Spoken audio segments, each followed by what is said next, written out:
Mohamed, alors à part la passion du foot, vous partagez quand même pas mal de choses aussi avec les différents artistes de cette table ronde. Vous avez, enfin pour moi, fait comme un spectacle manifeste avec moi, Corinne Dada. C'était en 2014. Est-ce que c'est le cas? Qu'est-ce qui vous a amené à poser ce geste avec ce spectacle? C'est une conjugaison de facteurs très différents. Et j'en ai profité en fait ce matin. Je me suis rendu compte qu'aujourd'hui, ça faisait 10 ans que je fais du théâtre. Donc c'est un peu comme un anniversaire. Et je me suis dit, bon, mais comment j'ai commencé? Et j'ai commencé il y a 10 ans et j'ai fait un premier spectacle.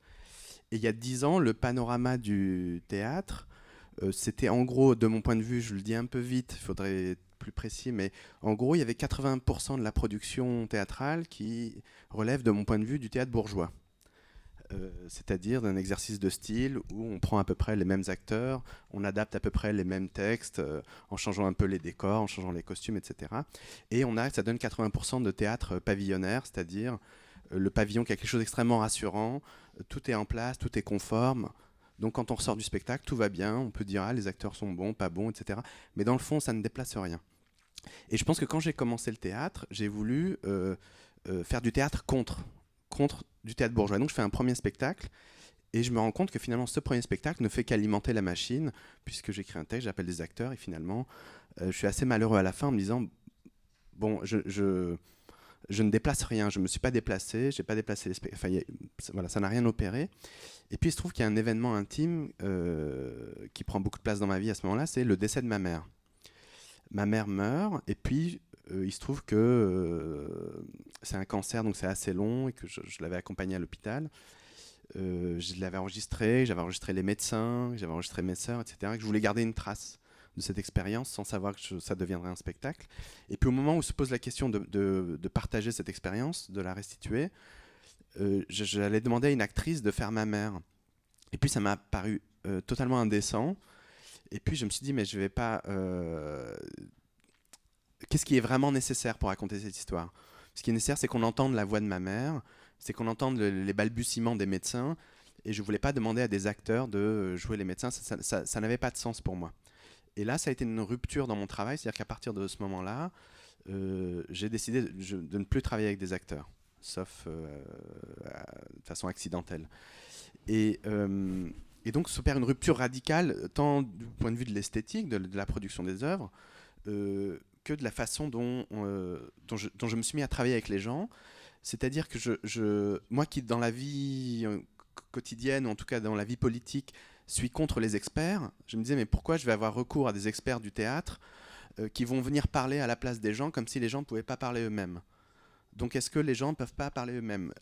et, et finalement, plutôt que de témoigner pour les témoins, à chaque fois que j'ai fait une rencontre, dont Corinne Dada, qui est femme de ménage et que j'ai rencontrée de façon fortuite à Bourges, euh, je me suis dit, mais il faut que Corinne vienne parler sur scène. Alors ça demande du temps, ça demande plus de temps pour qu'une parole puisse émerger, euh, pour pouvoir recréer les conditions d'une rencontre authentique. Et à partir de là, j'ai arrêté de me considérer comme metteur en scène, mais je suis devenu un peu plutôt animateur de rencontres. Donc je vivais des rencontres dans la vie et après mon travail consistait à comment je les mets en forme, comment je peux les partager avec le public le plus large. Et avec Corinne, ce qui était intéressant, c'est qu'elle me déplaçait en tant que moi dans ma pratique de théâtrale, c'est-à-dire que quand elle voit le passer le budget de production, elle me dit mais tu te rends compte qu'avec ça je peux me payer un pavillon. Et c'est pas qu'être démago. Et puis quand je lui dis mais Corinne combien tu veux, on est en train de monter la production justement là, tu voudrais quoi comme salaire? Et elle me dit ben moi mensuellement 1500 euros.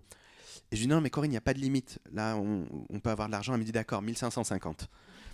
Et je me rends compte que même l'imaginaire à un moment donné est cloisonné, c'est-à-dire qu'on peut et qu'il y avait quelque chose à déverrouiller à cet endroit-là. Et du coup, ça faisait écho à une autre préoccupation que j'avais, c'est la question des salles, ou de la composition des salles, de public extrêmement homogène. Et j'ai jamais vu autant de femmes de ménage que quand on jouait Corinne Dada. Alors que non pas que le but était de faire venir toutes les femmes de ménage à chaque fois, mais il n'empêche que plus il y avait de diversité sur le plateau, plus il y avait de diversité dans la salle. Et ça a été frappant quand j'ai joué il n'y a pas longtemps là aux États-Unis ou en Angleterre. Et bien dans la salle, il y a des Noirs, il y a des Pakistanais, il y a des Indiens, il y a des Arabes, il y a des Anglais, il y a de tout. Et dont on est très loin, on est très très très en retard en France de ce point de vue-là. Et donc il y avait cette envie en tout cas d'avoir une forme de diversité sur le plateau. Et puis les rencontres continuant, il se trouve que je m'intéresse à la question des classes populaires et pourquoi les classes populaires aujourd'hui sont absentes des institutions théâtrales. Et je me suis dit, bon, puisque c'est compliqué visiblement de faire venir les gens, faisons-les venir sur le plateau directement. Prenons l'entrée des artistes. Et puis le problème souvent quand on me dit ça, on me dit oui d'accord c'est de l'action culturelle. Je dis non pas tout à fait. Donc quand j'allais voir une institution, un théâtre et je disais voilà j'ai une création, on me dit voilà on te propose 20 000 ou 30 000 euros ou 40 000 euros de coproduction. Et si je disais mais je vais travailler avec des gens du quartier etc. On me disait oui là en politique de la ville on peut te trouver 6-7 000 euros. Et je trouvais que l'argent était aussi un indicateur de... Et or, je travaille pas moins quand je travaille dans un quartier, ça me prend pas moins de temps, je mets encore plus d'énergie, etc. Et donc, j'ai pu réconcilier dans ma pratique ce qui relevait d'un désir ou d'une volonté d'éducation populaire, qui a été un peu abandonné par le ministère de la Culture il y a quelques années. Et c'était pour moi le moyen de réconcilier à la fois un amour pour le théâtre et une attention portée aux classes populaires. Et je me suis dit, et je l'ai vu avec Stadium, la pièce qu'on a fait avec les supporters du Racing Club de Lens, d'un coup, le théâtre pouvait opérer comme une surface de réparation. Comme d'un coup, il pouvait y avoir une réconciliation entre des amateurs de culture, entre des amateurs de football, entre des gens qui n'étaient pas censés se rencontrer et qui peuvent se rencontrer, parce qu'on met en place ce trait d'union. Et de ce point de vue-là, effectivement, le théâtre n'est pas indispensable. Enfin, je veux dire que le football n'a rien à envier au théâtre. Il y a plus de mixité dans les stades de foot que dans les salles de spectacle, de très loin. Et en même temps, et c'est pareil pour les musées, parce que je suis en train de préparer une pièce avec des gardiens de musée. En disant les seules classes populaires qui vont au musée, c'est les gardiens. Et du coup, j'avais fait cette observation que... Et la question n'est pas tant le problème d'accès au musée, où on pense souvent à la question en termes de démocratisation, d'accès. Pour moi, le problème, c'est plutôt comment on produit les formes et quelles formes on produit. Je veux dire, qu'on fasse un spectacle sur les migrants, ça peut être totalement réactionnaire, ça dépend de la façon dont on le traite. Et le musée est une des formes, je dirais, c'est le summum de la distanciation, de la façon dont on peut faire se sentir des gens illégitimes.